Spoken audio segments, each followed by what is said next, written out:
and welcome. And thank you for joining us for this charitable giving webinar with Alan Clopine, CPA. Alan, thank you so much for taking the time to walk us through these strategies to give to charity while maximizing the tax benefits of doing so. Well, thank you, Andy. And it's great to be here with all you guys. We're talking about one of my favorite subjects, which is charity.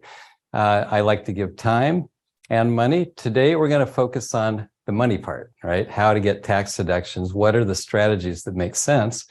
Because if you're going to give, not only do you want to feel good about the charity you're giving to, but you also want to make sure you're getting a benefit, at least in terms of a tax deduction.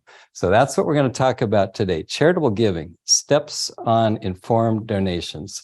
So first of all, how much are we giving?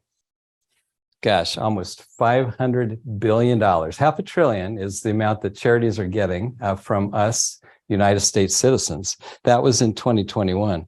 And who's giving it? Well, 2/3 are individuals. You and me are giving 2/3 of what charities are getting, what they're receiving, right? The rest is foundations, bequests, corporations. So today we're going to focus on the individual, the tax deductions and so forth. So first of all, how do you give? Where do you give? How do you make a gift? So some of this will be basic, some of this will be more complicated. So I'm going to try to be where you all are in terms of some will be simpler, some will be more advanced. But as far as giving, you can give by cash or check, right? We're going to call that cash just as a singular term throughout this presentation. You can give non-cash items, so things like I don't know, old clothes and shoes to Goodwill, that sort of thing. You can give appreciated property, appreciated stock, appreciated real estate, right? There's some advantages there. In some cases, you can give directly from your IRA. That's called a qualified charitable distribution. That's when you're 70 and a half and older. And you can do split interest gifts. What the heck is that? Well, that's when you give a gift to charity. They get a benefit, but you also get a benefit back. That's a little more complicated. We'll kind of save that towards the end. But let's start with some of the basics here. And that, first of all, is where do you deduct your charitable donation? It's an itemized deduction. Itemized deductions. If you're familiar with your tax return, probably most of you are, there's income, there's deductions to income, it's called, and to get to adjusted gross income. Then there's itemized deductions to get to taxable income. Taxable income is what you pay tax on. So itemized deduction, that's going to be things like medical in certain cases. If you have enough medical to get over the 7.5% of income threshold, it's going to be property taxes, state taxes. You're only limited to $10,000. It's going to be your mortgage, and it's going to be charity. Okay, so that's what's in there. Now, you get to pick itemized deduction or standard deduction. You always take the higher of the two. So in terms of a standard deduction, in 2022, married filing jointly, $25,900. That's how much you get, even if you have zero itemized deductions, right? If you're single, married filing separate, $12,950. So what does that tell us? That tells us that you're going to need to have a lot of mortgage interest or a lot of charity, taxes, maybe a lot of medical, even to hit this $25,900 amount. Now in 2018, these standard deduction amounts were approximately doubled. So they used to be a lot smaller. So now it's harder to itemize, which is why this presentation is so important right now, because a lot of people are making charitable deductions and not getting any benefit because their standard deduction is lower than these amounts here. So another limitation to be aware of is when you give to charity, when it's cash, being cash or check, remember when it's cash, you're limited to 60% of your income. So $100,000 of income, 60%, $60,000. That's the most that you can deduct as a charitable deduction in that particular tax year. When it's appreciated stock, then you're limited to 30%. So $100,000 of income, 30% is $30,000. That's the most that you could deduct in this particular tax year. If you have too much in contributions, then you can carry over any additional amounts to future years, but only for 5 more years. Okay. So when you make that donation of appreciated stock or cash and you're over the limits, you can deduct in the current year and then 5 more years. So 6 years total. So when you make a very large donation, you want to make sure you do a little tax planning to make sure you're going to get full benefit of that deduction. Okay, let's start talking about some strategies, because the standard deduction is very high and a lot of people are not getting benefits from their charity. So how can you actually get some benefits? So here's 3 strategies right off the bat that we're going to talk about. We're going to talk about bunching, gifting appreciated stock, and QCDs, or qualified charitable distributions. Bunching is simply when you're, instead of making contributions this year, next year, maybe I try to bunch them all into 1 year, make contributions this year, none next year. What does that do?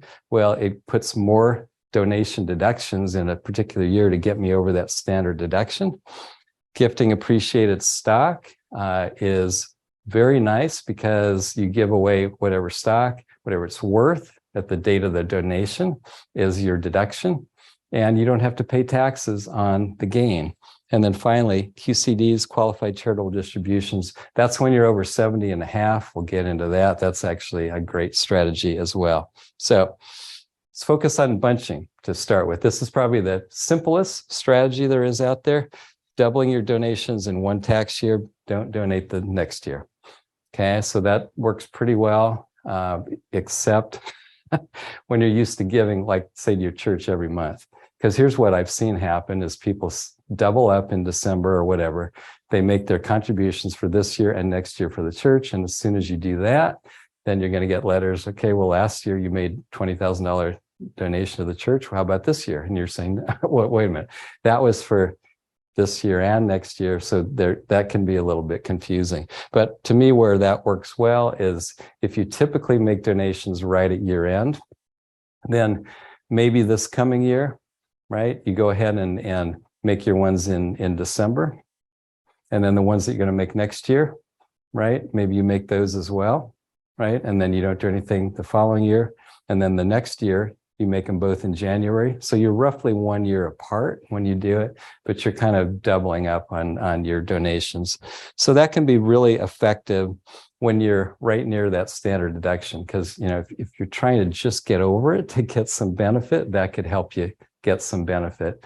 Or if you're just under it, right? If you're just under it, then maybe you have enough in bunching to get over that standard deduction to get itemized deductions. It's a great strategy with donor advised funds, but we'll get to that in a moment.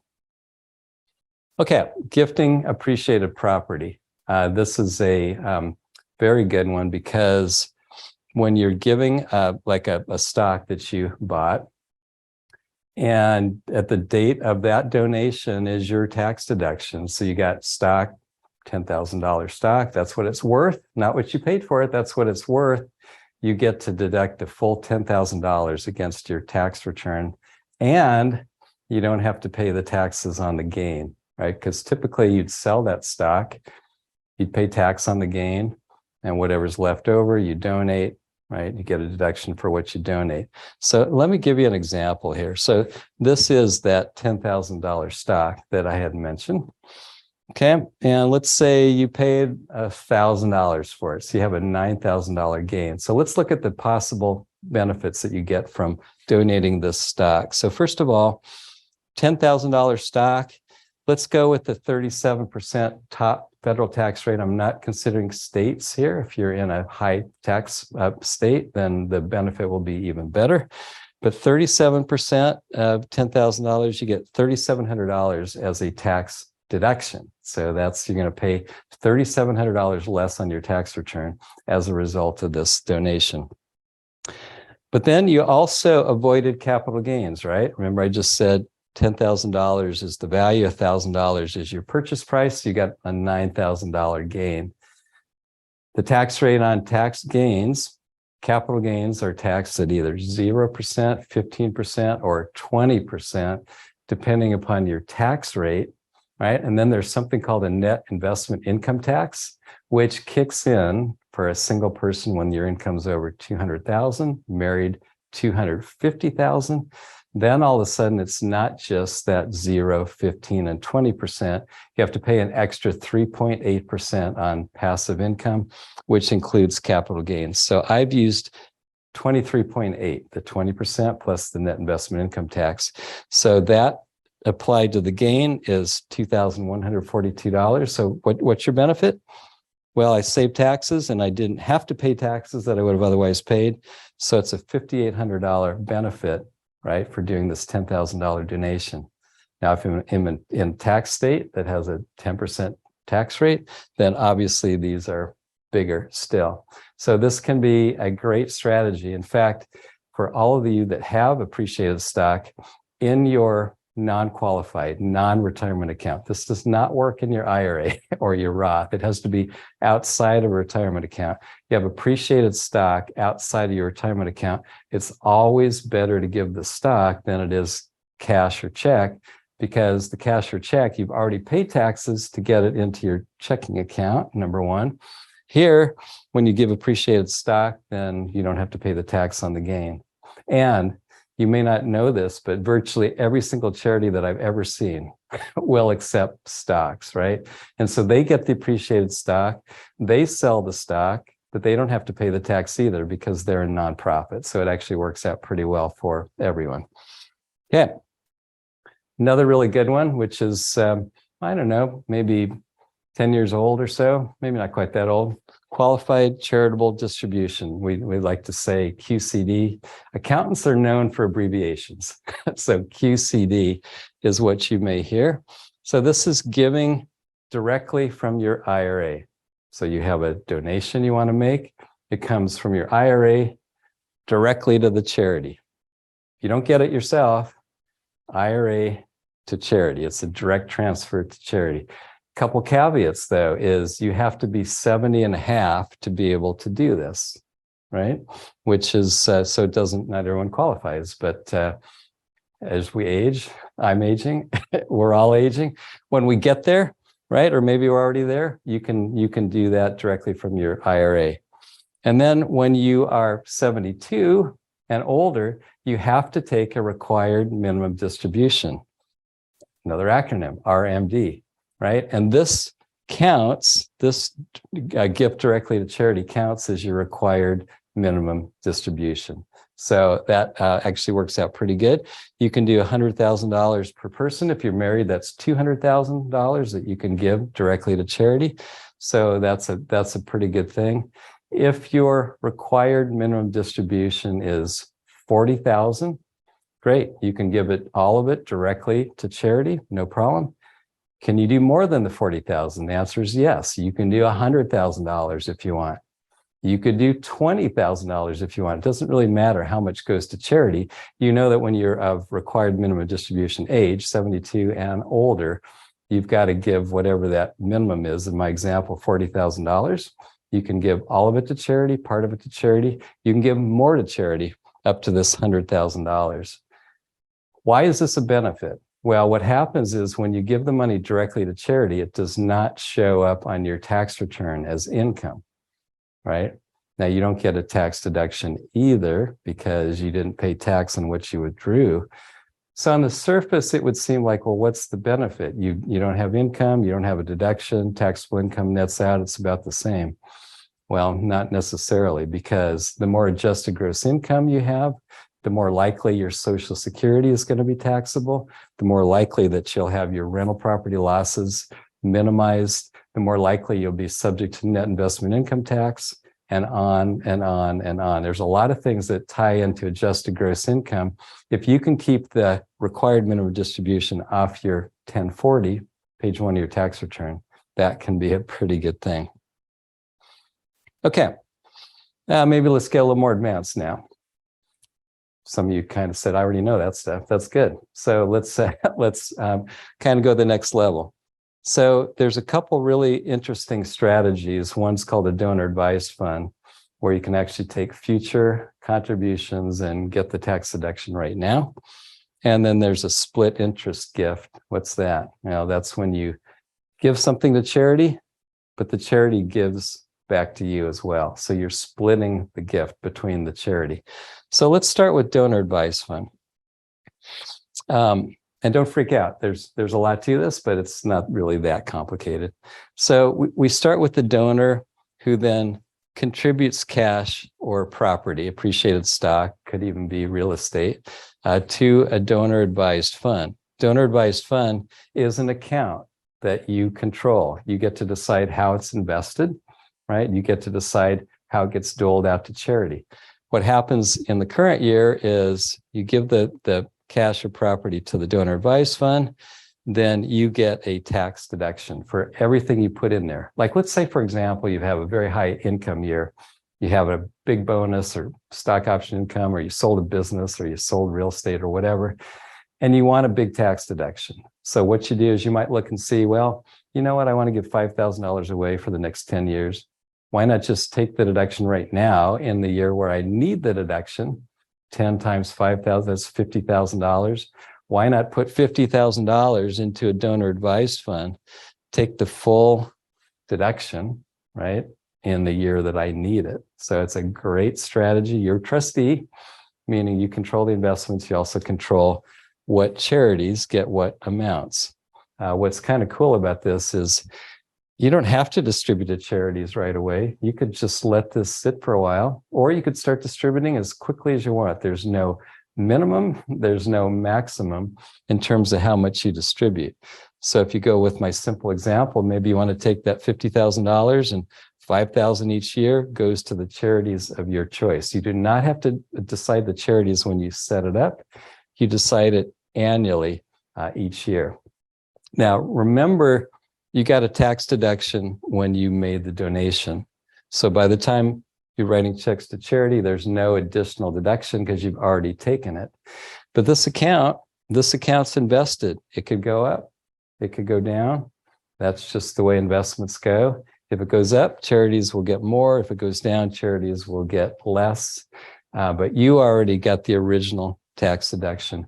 So as you can imagine, because of the standard deduction versus itemized deduction, if every year the itemized deduction is here and standard deduction is here, or I should say other way around, standard deduction is higher, then if you do a donor advised fund, all of a sudden your itemized deduction might be much higher. You might get a very nice benefit in that 1 year. And a lot of people use this not only for years where they have high income, but when they want a bunch contributions into a particular tax year, instead of never getting a benefit, maybe every 2, 3, 4 years, they put money into a donor advised fund. Their itemized deductions are higher than the standard, so they get a benefit, right? So that's a great way to go. Today, you get the tax deduction. In the future, then you get to dole out to the charities of your choice. And if you pass away, your spouse takes over. If both of you pass away, whatever successor trustee that you designate, maybe your kids or whoever, then would continue the donations, right? So it's a pretty good vehicle. If you give appreciated stock to here, even better yet, as I mentioned, because you're not paying tax on that gain. So anyway, a lot of people do this. This is actually a really common strategy. Once you know about it and understand it, I think in many, many, many cases, it has a really good application. All right, let's talk about something that only applies to a few. However, the few that it applies to is big. So this is what we would call a split interest gift, meaning that I'm giving to charity, but I'm getting something back as well. This particular strategy is called a charitable remainder trust. There's charitable annuity trust. There's charitable lead trust. They all have different benefits, different pros and cons. But this is a common one that we see people use, particularly if they have appreciated real estate that they don't want anymore. They want to sell it, but they don't want to pay taxes on it. So how does this work? Well, the first thing is you've got to set up a trust. You've got to set up a CRT. And that typically is done with your attorney. They're not cheap. It could be $4,000. It could be $5,000. In some cases, You can go to organizations that you can use their prototype and don't have that expense. But that's the first thing. You set up the trust itself. Then you transfer the asset into this trust. Again, the asset that you put in here would be something highly appreciated, like real estate, or it could be stock. If you have, like, let's say you bought Apple stock right at the right time, right? And for this, and now it's worth that. You'd like to sell and diversify, but you don't want to pay all the tax. That might be something that you want to put into this, this trust. Now, what happens with the trust is there's a computation whereby annual payments, or quarterly or monthly, depending upon how you set it up, come back to you for the rest of your life. So I'll say that again. You put an asset in the trust sells it, trust pays no tax because it's tax exempt, and you get payments back to you as long as you are living. Okay, whenever you pass away, charity gets the balance. That's why this works this way, because there's a charitable benefit. Now, typically, there's different ways to set it up, but typically most people would like the maximum payments back to themselves. So we call that an optimizing charitable remainder trust, or optimizing CRT or CRT, since we like acronyms. And that would, the best that you can do for yourself in something like this is 90% of the assets would come back to you. And when you pass away, 10% goes to charity. But that's depending upon normal life expectancy. Okay, so you think of normal life expectancy, if the donor lives past normal life expectancy, well, they're going to get more than 90%, and charity is going to get less than 90%. Or if a donor has impaired life expectancy or passes away early, they're going to get less than 90%, and the charity will get more than that 10%. So just be aware of that. In some cases, that's no problem, because people were thinking, well, you know, this property, I was going to give that to charity anyway, so it doesn't matter. I mean, hopefully I live a long life, but if I pass early, charity gets it, and I'm okay with that. Some people are not okay with that. In fact, maybe even most people are not okay with that, because they want their kids and their beneficiaries to benefit. Let's say you set this asset, trust up, put the asset in, you get in a car accident 3 weeks later. Basically, you got almost nothing out of it, and charity got the whole benefit. So what some people do, and that, if that's the concern, which it is for many, is they buy a life insurance policy. Like, let's say they put in $1 million property, they buy $1 million life insurance policy. So if they do pass away prematurely, yeah, this asset goes to the kids, but the kids get $1 million from another source, so they end up in the same spot, right? You don't necessarily have to get a permanent policy. You can do a term policy. You don't need a permanent policy, because remember, you're getting this money back over your lifetime, right? So after a certain amount of time, you've already got your money, or most of your money, back anyway. So just be aware of that.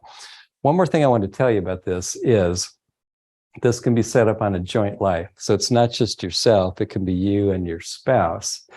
And where that's a benefit is now it's based upon joint life expectancy. If one of you passes, the other survivor still gets the benefits until they pass. So this can be a pretty long-term payment stream. And if you have a piece of property that you want to sell, a piece of stock that you want to sell, highly appreciated, this is a great way to do that, particularly if you think you've got at least average or better than average life expectancy, then this could be a great thing for you.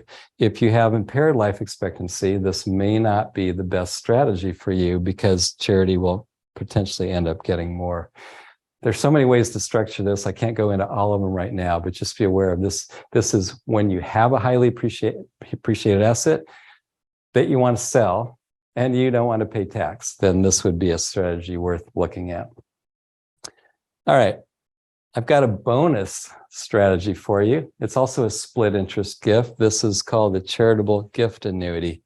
If you've listened to us or read articles from fee-only fiduciary financial planning firms, individuals, the word annuity is usually a bad word, only because a lot of the commercial annuities out there are high commission products where it's the person selling it may benefit more than maybe perhaps they should. Maybe you get less benefit than you should. In this case, the term annuity is not necessarily a bad term. Annuity just means you get a payment stream over time, right? Like a normal pension payment. Let's say you worked at UCSD and you get a pension payment. That's considered an annuity. That's what annuity means. Well, this kind of annuity you give directly to charity. And what charity does is they pay you monthly payments for life. Monthly payment can be on 1 or 2 lives, and you get a tax deduction up front plus money over the course of your life. And the way that this works, like let's just say, I don't know, you give $5,000 to a charity that has these, then they're going to say, well, the way we set them up is maybe $1,000 or $2,000 of that goes to us, and the rest, $3,000 or $4,000, that comes back to you in terms of an annuity over your lifetime. So whatever the charity is planning on getting up front is your tax deduction, but you're getting a lifetime payment stream. So check your organizations. I happen to know Smithsonian does this because my parents did it. So anyway, there's a lot of organizations that do this, and this can be kind of a good way to go. All right, I want to talk a little bit about when to give, because it seems like a kind of a simple question, but there's really 2 main choices. You can give while you're living, or you can give after you pass away through your will or trust, your state documents. Both are good, and one is better. Which is better? It's better to give while you're living, right? Not only does it feel good to give while you're living, but you're getting an income tax deduction as you go. Think about it. If in your will, you have a certain amount of assets go to the charities of your choice, that's great. However, it doesn't do anything for your current income taxes. So you've taken what could have been a strategy to reduce taxes while you're living and waited till you passed away. So you'd rather give while you're living than when you pass. Which is an interesting comment I'm making, because a lot of you are thinking, well, yeah, but I don't know how long I'm going to live. I don't know how much money I need. I don't want to do that. And I understand that. To me, this is where financial planning comes in play, to figure out how much do I have in terms of assets, right? What's my income stream? What's my need? How does this kind of pencil out given growth, conservative growth and inflation projections, right? In terms of additional spending that I might want to do in my first retirement years. How does this all look? I think you kind of have to know that until you come up with a strategy to give while you're living. But let's just say you go through that exercise and you realize you've got a lot extra, even if you have to go to a long-term care facility, or even if both you and your spouse have to go to a long-term care facility. If you've got extra, you want to make sure you're okay first, but if you got extra, then that's when you want to think of a planned giving strategy to give a little bit each year so that you could take advantage of this, right? So that you can not only feel good about giving while you're living, but you get a tax deduction to boot. All right, so let's maybe summarize what we talked about. So we talked about different gifting strategies, timing. So what you got to consider is what's going to make the most sense for you, right? And when do you want to give? Do you want to give more while you're working, right? And less while you're retiring? Some people like to tithe, which could be any percentage, but a common percentage is 10% of your income. If you're in that category, you probably will give more while you're working and less while you're retired, because your income could be less, right? So figure out when you want to give, and consider the best strategies for you. I can tell you just from experience that a lot of you are giving very generous, but getting zero benefit, because the standard deduction is here, your itemized deductions are here. Maybe you gave a couple thousand or $5,000 or even $10,000 to charity, right? But you didn't get over that standard deduction, so you didn't get any benefit whatsoever. So in that particular case, you might want to consider bunching your deductions or a donor advised fund. You might want to think about QCD, right? Because QCD, qualified charitable distribution, if you're going to use the standard deduction anyway and not get a benefit for that donation, why not just pay it right out of your IRA So you basically reduce your income that way. So consider your amounts and timing and which strategies will work best for you. It's a lot of great strategies out there, just a matter of knowing what works for you. It's probably, there may be different strategies, different years. Like, for example, let's say your income is pretty high in a given year versus other years. Well, that might be the year to do a donor advised fund. Or let's say you have appreciated stock that you would like to sell, maybe a charitable remainder trust or charitable annuity trust or charitable e-trust. Some of these things could come into play. Write down your plan. We talk about this all the time. You can have a plan in your head, but it typically doesn't get implemented unless you not only write it down, but you check it regularly. I'm not saying every week or even every month, maybe once a year, maybe in December. You pull out your plan and you figure out what is going to make the most sense for you, and then make sure that you implement, right? Because the thing about all this is it's easy to watch a presentation like this, say, yeah, this all makes sense, I'm going to do something. And then you never do anything because life gets in the way. So this is where writing down your plan, coming up with a strategy, considering what strategies are going to work best for you in any given year, and thinking about maybe every December, what is going to be the best strategies for me in the current year based upon my circumstances, right? In December, November, December, it's a good time to do it because at that point, you kind of know what your income is. Now, some of you have very steady income. You got a pension or salary steady throughout the year. Much easier to do planning, charitable planning throughout the year. Some of you have variable income, right?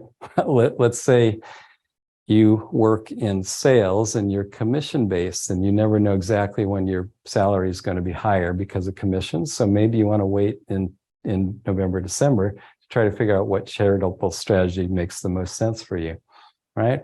Or maybe you sold a property towards year end, or maybe you're a business owner that last couple of years weren't so good because of COVID, and now things are booming, but you didn't necessarily know that at the beginning of the year. But you do know that, you have a better sense of that in November, December. It's probably when you really kind of, you want to come up with your overall plan, but I think November, December is kind of when you fine tune it, particularly if your income is irregular, right? Because that way you can come up with the best plan that makes sense for you.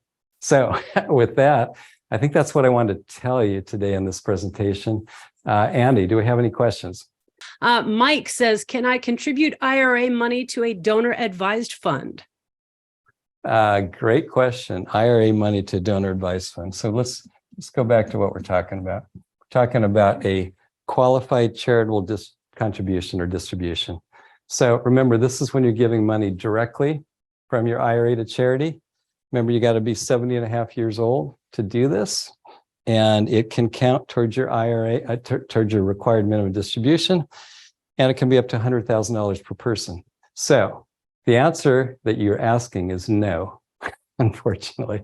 So in other words, you have to give directly to a charity. You are not allowed to do this strategy into a donor advised fund, which would be cool if you could. Donor advised fund is where you set up a pool of money that you can then designate to a charity of your choice in the future. It's just not allowed for this particular strategy. So you have to pick a charity. The next one is Anna. She says, what kind of supporting documents do I need if the IRS audits my return? Oh, that's a great question. Hopefully the IRS never audits you, but it does happen from time to time. So here's what the IRS wants you to do. They want you to have proof that you made the donation. So what's proof? So it would be like your bank statement showing the contribution, canceled check, could be your credit card statement. If you're giving away honest to goodness cash, then have a receipt from the organization. Don't do that. It's much better to have a third-party verification on what you gave, such as your bank, such as your credit card statement. So that's kind of number one. Number two is if it's a gift of over $250,000, $250, sorry, not thousand, $250 or more, then the charity is supposed to send you a receipt saying that you gave such and such amount for our organization on such and such a date. You want to keep that, because if your gift is more than $250 and you don't have that and you get audited, it will be disallowed. Now, actually, most charities send these letters out to everybody.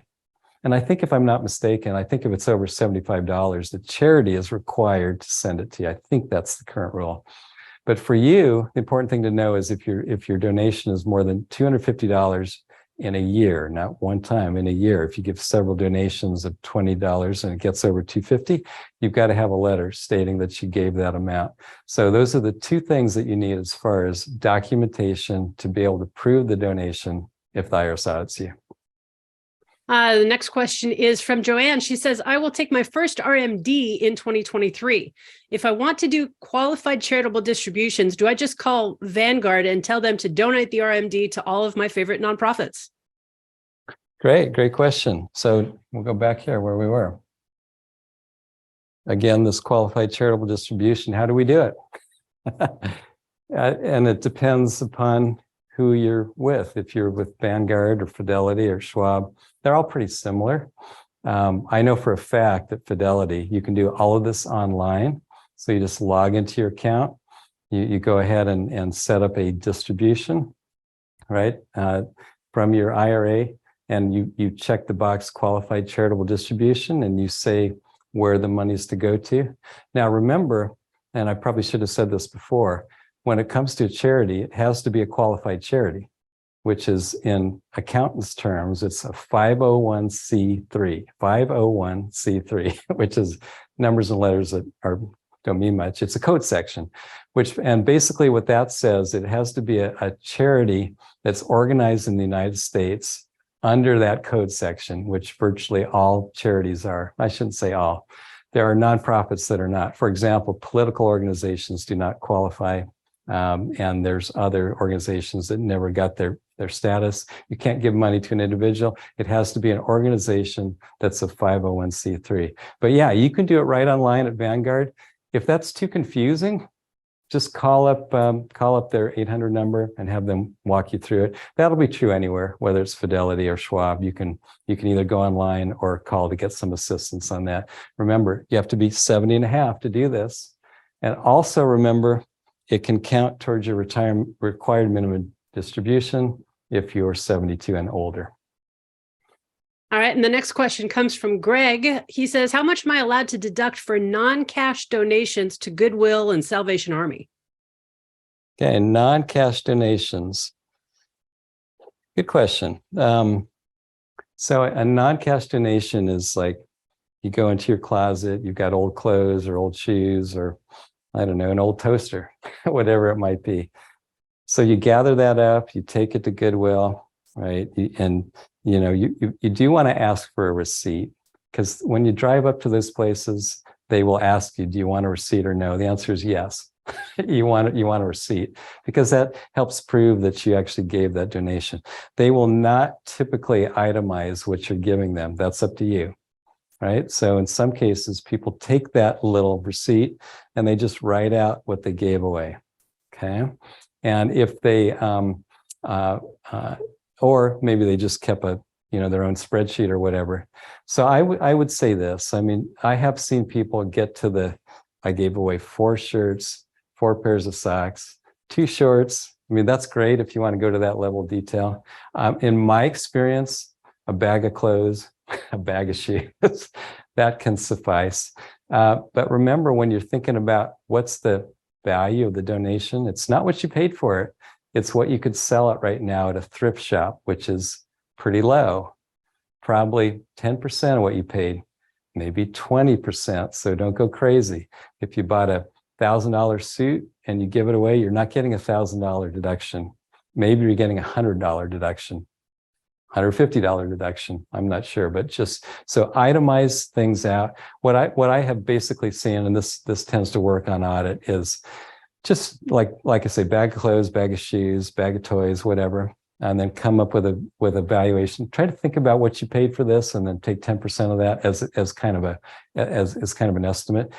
If you really want to get good at this, there are websites out there that tell you what the value of certain items are. And you can itemize each one. I'm just saying for most of us, myself included, I don't want to do that.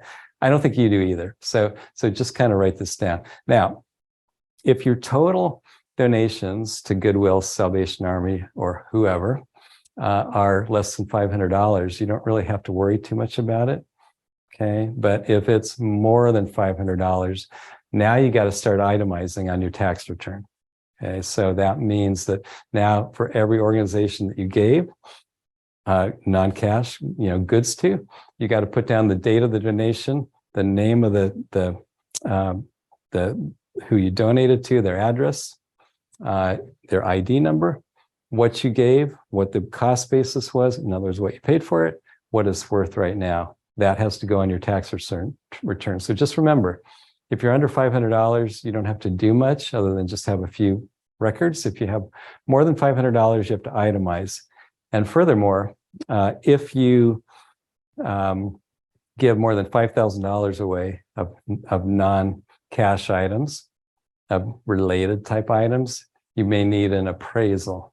So just be aware of that. How much you can give away, it just depends. But I would say this, make sure whatever you're giving away sort of passes the smell test.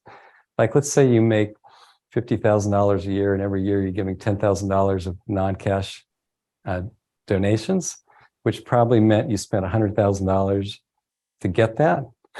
It doesn't make any sense, right?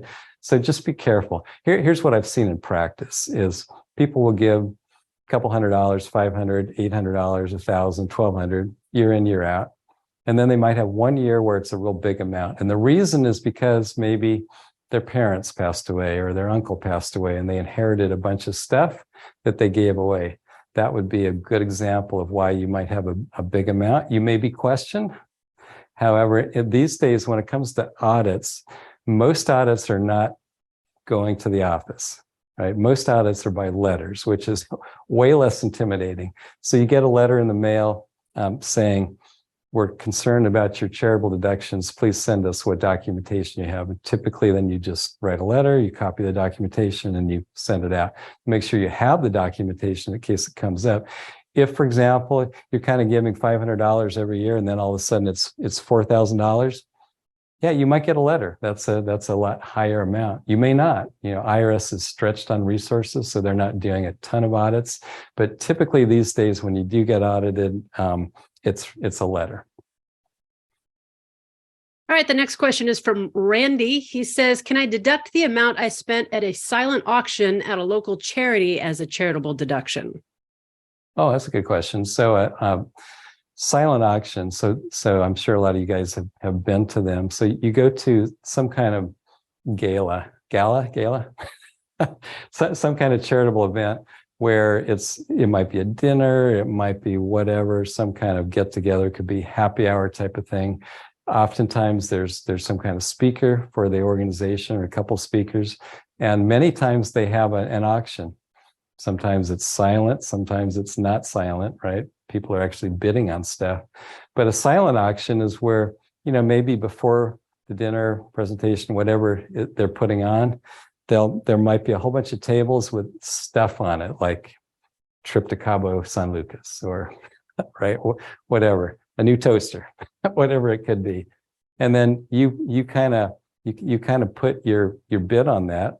Sometimes it's completely silent, goes in an envelope and no one knows. In other cases, there's a piece of paper that shows the latest bid. And if you want to bid more than that, you just put it on the paper, right? So you can kind of see if you're winning per se.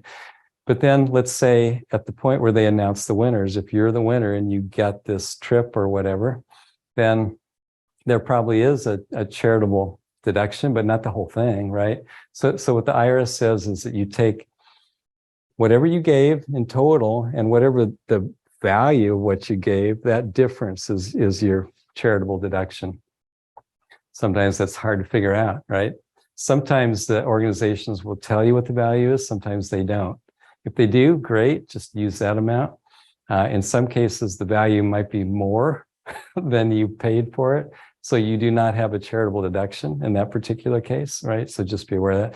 If you don't get a value, Just do your best. Try to come up with your best guess as to what you think it's worth.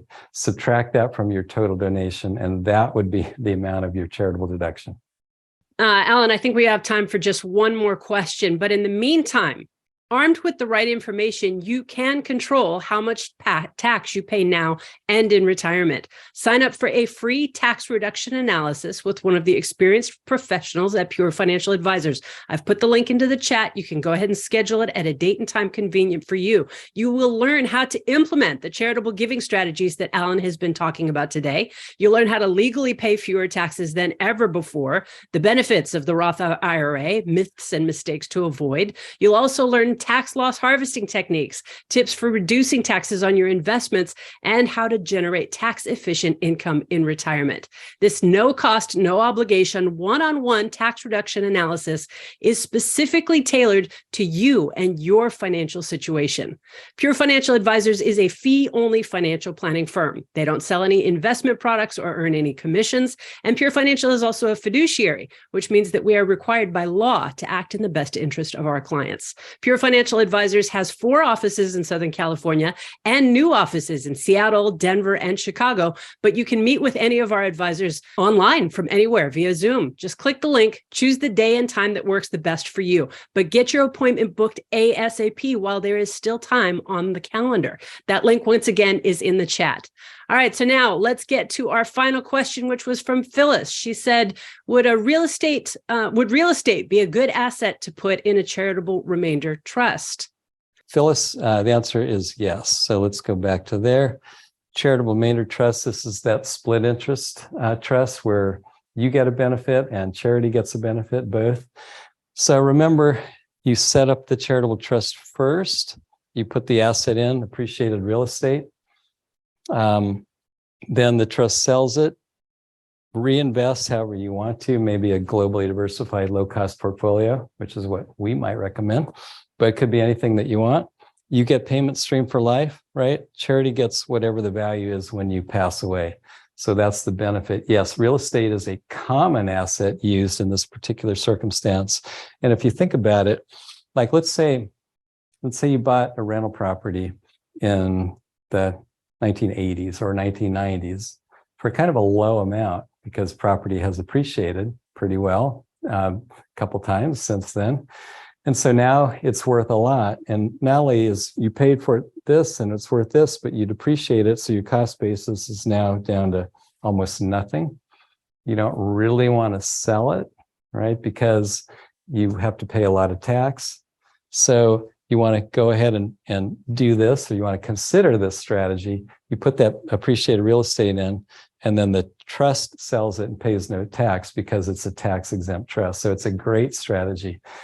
Just to be 100% clear, you would not put a piece of property in here that is not highly appreciated, because what's the point? Just sell it. You're not going to pay much gain and you keep the proceeds, right? So you use this if you had an asset that's highly appreciated and you want to sell. And I get that question all the time. What if I just put the property in and leave it in there? Well, you could, but I'm not sure what benefit you get, because your income is going to simply be whatever the rental property income is, which you would have had anyway, right? And essentially you're the trustee here. You're still managing the property through your property manager, right? Probably, or maybe yourself. So I don't see any benefit if you're not going to sell it. This is what you do when you have a piece of property, highly appreciated property or highly appreciated stock that you want to sell. And you don't necessarily want to pay the taxes. So if you think about it, if you've got $1 million property, and let's say your federal and state taxes would have been $35,000, right? So you end up with $650,000 to work with as far as investments to create a cash flow income from. With this strategy, you get that whole $1 million, you keep it in the trust, and now you got $1 million to invest, not $650,000 to invest and have money coming back to you over the course of your life. And remember how this works is that not only it's the income and growth, but also principal. And 90% of the benefit of what's in this trust comes back to you. So typically, your payment stream is quite a bit higher than what it's earning, right? Because that's the point. The point is you want to try to deplete what's in here, and then charity gets less over time. So for example, depending upon your ages, the younger you are, the lower the percentage because you got a lot of years to get that 90% paid out. The older you are, the higher percentage payout because there's not a lot of years to get that payout. So just realize that it works best if you're maybe 60s, 50s, 60s or older. You can do it in your 30s and 40s. It's just not as good a payout. Let's just say you do this in your 70s, for example, then the assets inside may earn interest and growth, call it 6, 7%, whatever. But your payout may be 12% or 13% or 14% because you're wanting to deplete the principal from here so that charity gets only 10%. And maybe this brings up one more quick point, is because you are depleting the principal out of here, and let's just say, very simple example, 10%, $1 million, 10%. Okay. So you're getting $100,000 in year one. Year two, it's probably going to be something less because probably the assets inside of it didn't earn 10%. Maybe they earned 6%, right? So maybe now you've got something like 960,000 in here. Now your second year, you're getting $96,000 payment and so on. It's a reducing payment. You're getting more payments up front, right? Which is cool because most of us want to have the most fun in our retirement when we first retire with travel and whatever. But then it declines over time, which is a reason why you wouldn't want to put all of your assets in here because you basically are guaranteeing yourself a lower income every year for life. So this is a good strategy to go along with other things that you may want in your overall portfolio. It's a great strategy. Doesn't work for everybody, but if you have highly appreciated real estate or stock and want to sell it and don't want to pay the tax because you want all the principal working for you, I can't think of anything better. All right, Alan, I think that is all the time that we have for questions today. Once again, if you did not get a question answered, if you still have your question waiting to be answered, this is the time to schedule your tax reduction analysis. Click that link in the chat to go ahead and schedule it at a date and time convenient for you and get all of your questions answered. Start implementing these strategies, but start soon before the end of the year. Alan, thank you so much for taking the time to do this today. We really appreciate it. Andy, it was my pleasure. This is one of my favorite topics. Happy to do it anytime. All right. Thank you all so much for joining us. Have a great day. Bye-bye.